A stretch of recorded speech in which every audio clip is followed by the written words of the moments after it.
시청자, 시진핑이 7년 만에 평양에 갔는데 정작 극힌 쪽이 김정은이 아니라 시진핑 본인이었다면 이걸 어떻게 받아들이시겠습니까? 2019년 시진핑이 처음 평양에 왔을 때 북한 주민들이 한 말이 있었어요. 키가 그렇게 큰 줄 몰랐다. 땅이 크니까 대통령도 크더라. 김정은이 옆에 서 있는데 너무 작아 보였다는 거죠. 큰아버지가 동생 챙기러 온 그림이었어요. 그런데 6년이 지난 지금 그 외형은 그대로인데 그림의 방향이 완전히 뒤집혔습니다. 지상파 뉴스 보세요. 조중동 보도도 보세요. 다 똑같이 한 문장으로 정리하고 있어요.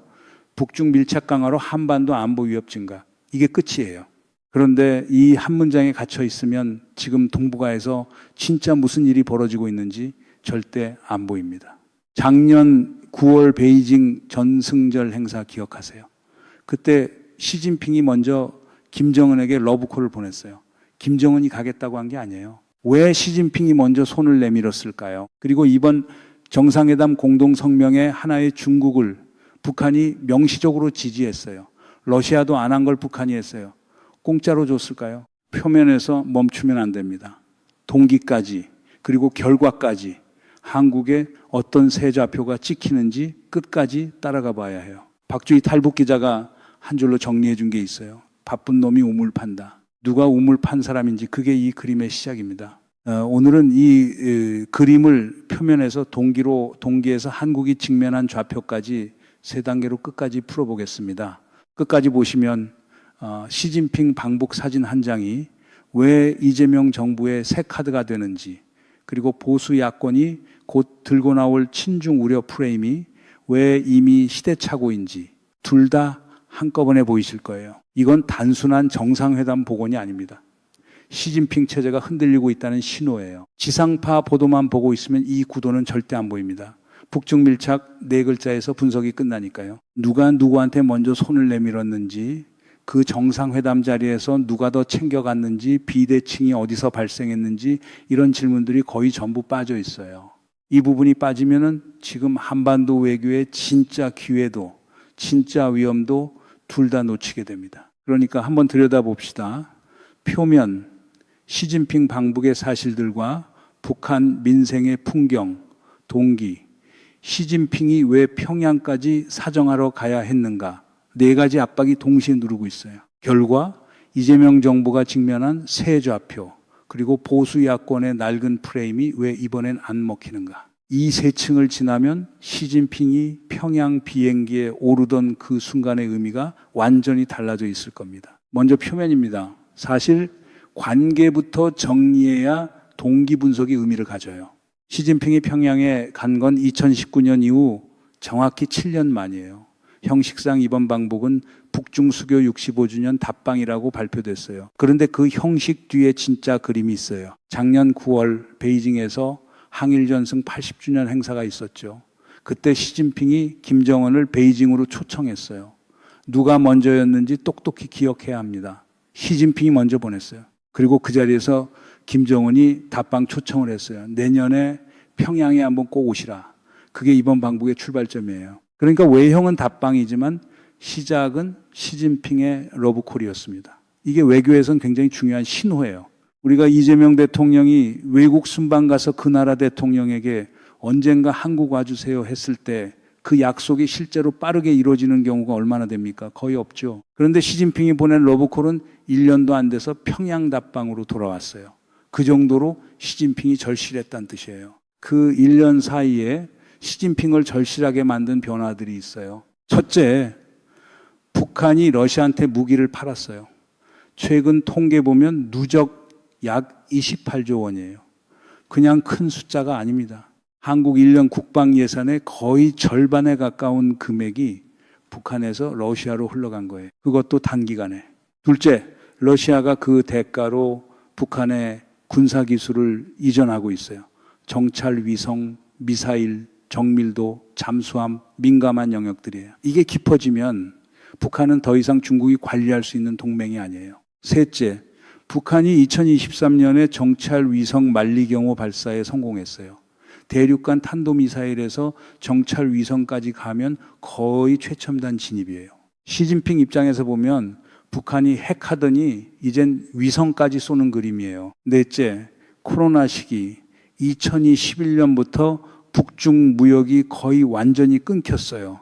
그 사이에 양국 사이에 거리감이 생겼어요. 사람이라는 게 오가야 정이 있는 건데 그게 안 된 거죠. 이 코로나 5년이 그냥 5년이 아니에요.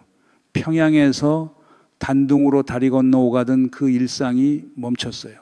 옌벤에서 청진으로 들어가던 그 길도 막혔고요. 양국 무역 인력, 외화벌이 일꾼, 국경 도시의 생활 동선 다 멈췄어요. 사람이 안 오가니까 관계가 식어요. 그리고 그 식어버린 자리를 푸틴이 채웠어요. 김정은한테 직접 손을 내밀고 자기 별장에 초대하고 무기거래 라인을 열고 시진핑이 정신 차렸을 땐 자기가 한 발 늦어 있었던 거예요. 이게 다 같이 흘러가다 보면 중국 입장에선 60년, 70년 키운 동맹이 러시아 손에 넘어가는 그림이 보이는 겁니다. 별주부전 토끼간 빼러가는 그 길이 떠오르는 분들이 있을 거예요. 그러면 북한 안에선 무슨 일이 벌어지고 있을까요? 시진핑 방문에 대한 북한 주민의 반응을 보면 시진핑이 평양에서 어떤 카드를 던졌는지가 보입니다. 지금 북한에서 쌀 1kg 가격이 북한 돈으로 약 38,000원이에요. 이게 평균 노동자 한 달 월급이에요. 쌀 1kg이 한 달 월급이라는 게 무슨 말인지 한번 곱씹어 보세요. 그러다 보니까 러시아에 자식을 파병 보낸 부모들이 처음엔 마음을 다잡았어요. 피값으로 우리 가족이 뭔가 받겠지. 그렇게 기대했어요. 그런데 우크라이나 전쟁이 안 끝나요. 푸틴 입장에선 자기 발등불이 안 떨어졌으니까 배고픈 이웃나라 돌볼 여력이 없는 거예요. 북한 입장에서 러시아는 똥볼 차는 동맹이고 진짜 카드는 중국이 쥐고 있는 거죠. 북한 전체 무역의 98.6%가 중국이에요. 거의 100%라고 봐야 합니다. 압록강과 두만강 국경에 마주한 사계세간이 동시에 열리면 중국 물건이 들어오는 건 그야말로 시간 문제예요. 인프라가 이미 다 깔려 있으니까요. 이번에 시진핑이 와서 한 약속이 있어요. 국경을 열겠다. 이 한마디에 북한 주민들이 난리도 아니에요. 한 달 안에 시장에 중국 물건이 다시 깔린다고 기대하고 있어요. 그런데 여기서 한 가지 짚어야 할 게 있어요. 시진핑이 이 카드를 알고 있었습니다. 알면서 들고 왔어요. 왜 그랬을까요? 그게 다음 질문이에요. 한번 정리해 봅시다. 그러면 결국 김정은 이 중국 품으로 다시 돌아간 거다. 러시아하고 중국 사이에서 줄타기는 끝났고 북중 동맹이 복원된 거다. 이렇게 보고 싶잖아요. 깔끔하니까요. 보수 매체들 톤이 정확히 그래요. 북중 결속 강화로 한반도 안보 우려. 이 한 줄이면 다 끝나는 그림이에요. 그동안 익숙하게 본 프레임이고요. 깔끔하죠. 익숙하기도 하고요. 그런데 한 가지 놓치면 안 되는 게 있습니다. 작년에 김정은이 베이징 가겠다고 안 했어요. 시진핑이 먼저 러브콜을 보냈어요. 이것 하나만으로도 그림은 완전히 달라져요. 그리고 한 가지 더. 이번에 발표된 정상회담 공동성명에서 북한이 하나의 중국을 명시적으로 지지했어요. 러시아는 이걸 안 해줘요. 왜냐하면 러시아는 대만 문제에 깊이 들어가면 자기가 손해거든요. 중립적 위치에서 협상 카드 챙기는 게 이득이니까요. 그런데 북한은 그 카드를 시진핑한테 줬어요. 그것도 정상회담 공식 문건에 밝혀 있는 형태로요. 공짜로 줬을까요? 절대 공짜가 아니에요. 그 대가로 시진핑이 뭘 줬는지 그게 진짜 봐야 할 부분입니다. 그럼 시진핑은 왜 그렇게 절실했을까요? 무엇이 그렇게 절실했기에 7년 만에 평양까지 직접 가서 그 카드를 받아와야 했을까요? 문제는 여기서부터입니다. 시진핑이 평양에 간 진짜 동기를 들여다보면 4가지 압박이 동시에 시진핑을 누르고 있었어요. 하나씩 짚어봅시다. 첫째, 대만 압박이에요. 시진핑한테 대만은 외교 이슈가 아니에요. 정치 생명이에요. 하나의 중국이 흔들리면 시진핑 체제 자체가 흔들립니다. 이건 시진핑이 자기 권력을 정당화하는 마지막 깃발이에요. 그런데 국제 무대에서 하나의 중국을 명시적으로 지지해주는 나라가 점점 줄어들어요. 러시아는 애매하고 일본은 대놓고 대만 편이고 유럽은 우크라이나 전쟁 이후 중국한테 거리를 두고요. 미국은 말할 것도 없고요. 그리고 작년에 대만에 들어선 라이칭더 정권은 시진핑이 가장 싫어하는 그림이에요. 친미, 친일, 그리고 대만 정체성을 분명히 내세우는 노선이거든요. 2022년 펠로시 방문 이후로 양안 군사 긴장은 계속 올라가고 있고 시진핑이 대만에 대해 강경 메시지를 던질 때마다 국제사회 반응은 점점 미지근해져요. 한 번 으름장은 통하는데 두 번, 세 번 반복되면 약발이 떨어져요. 그러니까 시진핑은 대만은 중국 영토라고 외쳐줄 명확한 동반자가 절실했어요. 북한이 그 자리에 들어간 겁니다. 그리고 그 자리값을 시진핑은 평양까지 직접 가서 지불했어요. 둘째, 러시아의 북한 흡수예요. 이게 시진핑한테는 가장 뼈아픈 그림입니다. 60년, 70년을 키워온 동맹국이에요. 한국전쟁 때 팔로군이 압록강 건너 들어가면서 피로 맺은 형제라는 서사가 시작됐어요. 그 형제국이 옆나라 손에 넘어가는 그림이거든요. 북한이 러시아한테 28조 원어치 무기를 팔고 러시아는 군사기술을 이전하고 이게 깊어지면 북한은 중국의 동맹이 아니라 러시아의 위성국이 됩니다. 중국이 이걸 그냥 보고 있을 수 없어요. 자기 영향권에서 핵심 카드가 빠져나가는 거니까요. 이게 황금알 낳는 거위 배가르는 짓이라고 시진핑은 보는 거예요.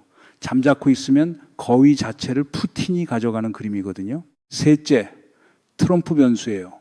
트럼프가 다시 백악관에 들어온 다음 가장 먼저 꺼낸 카드 중 하나가 김정은에게 보낸 메시지예요. 트럼프는 김정은과 직접 대화하고 싶어 해요. 첫 임기 때 판문점 사진 한 장의 기억이 트럼프 머릿속에 남아있거든요. 트럼프와 김정은 사이엔 이미 역사가 있어요. 2018년 싱가포르 회담, 2019년 하노이 회담, 그리고 그 해 판문점 깜짝 회동까지. 트럼프 입장에서 그 사진들은 자기 외교 자산이에요. 두 번째 임기에 다시 꺼낼 카드인 거고요. 시진핑은 이 카드를 알고 있고 그 사진이 또 찍히면 자기가 빠질 자리가 어딘지도 정확히 알고 있어요. 한반도 협상 테이블에서 의자 하나가 줄어드는 거니까요. 이게 시진핑한테는 두 가지로 아픕니다. 첫째, 미국이 북한을 직접 다루면 중국이 한반도 협상 테이블에서 빠집니다. 둘째, 김정은 이 미국과 협상 카드를 키우면 그만큼 중국 의존도가 떨어집니다. 그래서 시진핑은 트럼프와 김정은 라인이 굳어지기 전에 자기 자리를 먼저 찍어둬야 했어요. 평양 도착 시점 자체가 그 의도를 말해줍니다. 넷째, 국제 무대에서의 상징이 필요했어요. 한미일, 트라이앵글, 오커스, 쿼드 이 모든 게 중국을 둘러싸고 있어요. 시진핑은 우리한테도 친구 있다는 그림이 필요했고요. 북한 이 평양 광장에서 시진핑을 환영하는 그 장면 자체가 시진핑한테는 국내 정치용 자산이에요. 중국 인민들한테 보여줄 사진 한 장이 필요했던 거예요. 그러니까 시진핑이 평양에 선심 쓰러 간 게 아니에요. 사정하러 간 거예요. 김정은이 아무 카드 없이 시진핑을 받은 게 아니라 칼자루를 쥐고 받은 거고요. 이 만남에서 누가 더 챙겼는지 한번 따져봅시다. 시진핑은 하나의 중국 지지 하나 받았어요. 김정은은요. 비핵화 침묵, 경제 지원 약속, 국경 개방 3개를 받았어요. 비대칭이에요. 명백하게 김정은이 더 가져갔어요. 그런데 이 비대칭 한국 언론에서 다루는 거 보신 적 있으세요? 거의 없죠. 왜냐하면 북중 밀착으로 한반도 위협 증가라는 한 문장이 훨씬 잘 팔리니까요. 잠깐 여기서 역사를 한번 펴봅시다. 평양과 베이징의 관계가 어떻게 변해왔는지 그 곡선을 보면 이번 방북의 무게가 정확히 보입니다. 80년대, 90년대 초까지만 해도 김일성이 평양에 앉아서 중국 지도자들을 기다리는 그림이었어요. 모택동, 등소평은 직접 가지 않았어요. 측근들이 갔죠. 2000년대 들어서 김정일이 베이징을 여러 번 방문했어요. 김정일이 가는 그림이었어요. 위치가 분명했어요. 2019년 시진핑 첫 방북, 그때 분위기 기억하세요? 시진핑이 김정은 위에서 내려다보는 톤이었어요. 큰아버지가 동생 챙기러 왔다. 북한 주민들이 땅이 크니까 대통령도 크더라 했던 그 시점이에요. 그런데 이번 2025년 방북은요. 사진 톤 자체가 달라요. 시진핑이 김정은 옆에 같이 서 있는 그림이에요. 위에서 내려다보는 게 아니라 옆에서 손잡으러 온 그림이에요. 이게 무슨 의미일까요? 긁힌 건 김정은이 아니라 시진핑 본인이었습니다. 잠깐 멈춰서 생각해 보세요. 박주희 기자가 한마디로 정리한 게 있었죠?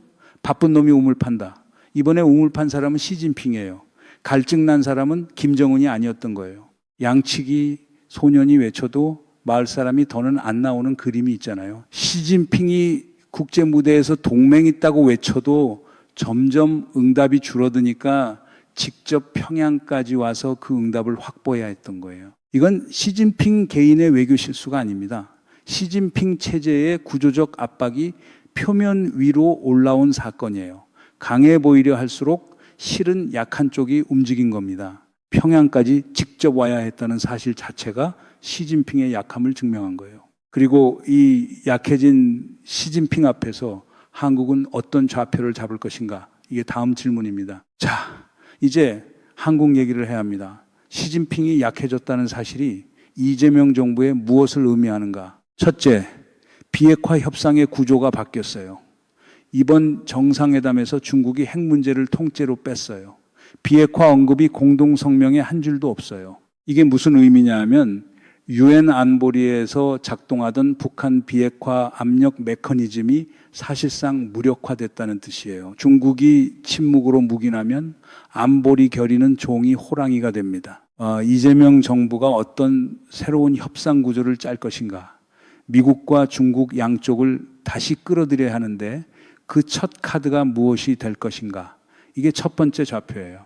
둘째, 트럼프 변수예요. 트럼프가 김정은과 직접 대화하려는 의지, 이게 시진핑한테는 위협이지만 한국한테는 양날의 칼이에요. 잘 다루면 한국이 미국과 북한 협상의 가교 역할을 할 수 있어요. 못 다루면 한국이 빠진 채 미국, 중국, 러시아가 각자 북한과 거래하는 그림이 됩니다. 코리아 패싱이라는 말 이번엔 진짜로 나올 수 있어요. 이재명 정부가 한미 정상회담과 한중 협력을 동시에 관리하는 균형 외교, 이 시점에서 더 중요해졌어요. 윤 정부 때의 한미일 일변도로는 이 구도를 못 푸니까요. 셋째, 여기가 정말 짚어야 할 부분이에요. 보수 야권이 곧 이재명 정부의 대중 정책에 대해 친중이다, 굴종 외교다 이런 프레임으로 공세할 거예요. 이미 신호가 나오고 있고요. 그런데 시진핑이 평양까지 사정하러 간 시점에 그 프레임 자체가 시대착오예요. 지금 중국이 한국에 더 아쉬운 입장이에요. 한반도 안정, 공급망 관리, 대만 문제에서 한국의 중립 다 중국이 필요로 하는 거예요. 윤 정부 시절에 한미일 일변도 중국 배제 노선은 시진핑이 강할 때의 전략이에요. 사정하러 평양에 오는 시진핑 앞에서의 전략은 다릅니다. 그리고 이 친중 우려 프레임이 굳어지면 결과적으로 누가 가장 이득을 보는지 한번 따져보세요. 한국이 외교 카드를 스스로 줄이는 거고 그 빈자리를 일본이 채우게 돼 있어요. 이 패턴 처음이 아닙니다. 한 가지 사례를 짚고 갑시다. 2016년에서 2017년 사이 박근혜 정부가 사드 배치 결정한 다음에 중국이 어떻게 했는지 기억하시죠? 한알령으로 한국 드라마, K-팝 콘텐츠 다 막았어요. 단체 관광 끊었어요. 롯데마트 중국 점포 99개를 전부 문 닫게 만들었어요. 자동차, 화장품, 면세점 다 직격탄 맞았고요. 그게 그때 중국이 강할 때예요. 자기가 한국 경제를 흔들 수 있다고 자신했을 때고요. 그런데 지금은요, 그 카드를 다시 꺼낼 여력이 없어요. 자기 경제가 부동산 위기, 청년 실업, 디플레이션 압박, 미국 관세 폭격사에서 흔들리고 있거든요. 한국한테 보복할 카드를 꺼내는 순간 한국이 일본이나 동남아로 공급망 옮겨버리면 자기가 더 손해요. 그러니까 지금은 못해요. 카드가 있어도 못 꺼냅니다. 이게 무슨 뜻인지 정확히 짚어야 합니다. 보수 야권의 친중 우려 프레임은 2017년 중국 앞에서 유효했어요. 2025년 평양까지 사정하러 가는 시진핑 앞에서는 안 유효합니다. 시점이 안 맞는 거예요. 넷째, 공급망이에요. 북중 국경이 본격적으로 열리면 동북아 공급망의 작은 지각 변동이 시작됩니다. 중국 동북 삼성과 북한 그리고 우회로로 한국 제조업이 어떻게 반응할 것인가. 단기적으로 큰 변화는 없겠지만 5년에서 10년 시야로 보면은 이 흐름은 한국 반도체, 자동차, 부품, 해운에 다 연결돼 있어요. 정부는 이 그림을 지금부터 그려야 합니다. 우리가 안 그리면 일본이 먼저 그릴 거니까요. 이제 처음 장면으로 돌아가 봅시다. 2019년 북한 주민들이 땅이 크니까 대통령도 크더라 그랬던 그 장면. 6년이 흘렀어요. 그 시점에 시진핑은 평양의 상석에 앉아 있었어요. 김정은이 옆에서 작아 보였어요. 이번에는 어떤가요? 사진을 보세요. 시진핑이 김정은 옆에 같이 서 있어요.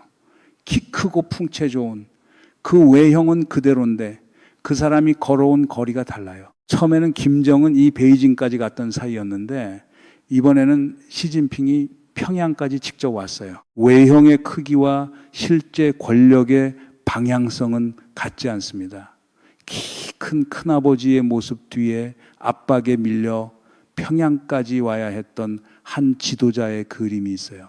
그리고 그 옆에는 6년 만에 칼자루를 잡은 한 지도자가 서 있고요. 한반도의 권력 그림은 그렇게 다시 그려지고 있습니다. 그럼 우리한테 남은 질문은 하나예요. 가장 약해진 시진핑 앞에서 이재명 정부는 어떻게 움직일 것인가? 이 약함을 외교 자산으로 바꿀 것인가? 아니면 보수 야권의 낡은 프레임에 휘말려 기회를 흘려보낼 것인가? 답은 아직 안 나왔어요. 그리고 답은 다음 트럼프와 김정은 라인의 움직임과 함께 나올 겁니다. 이 시리즈 계속 추적합니다. 채널 구독해 두시면 다음 변동 시점을 같이 짚어드릴게요. 여러분들 이 사안을 어떻게 생각하십니까? 여러분들의 견해를 댓글로 많이 남겨주시기 바랍니다. 감사합니다.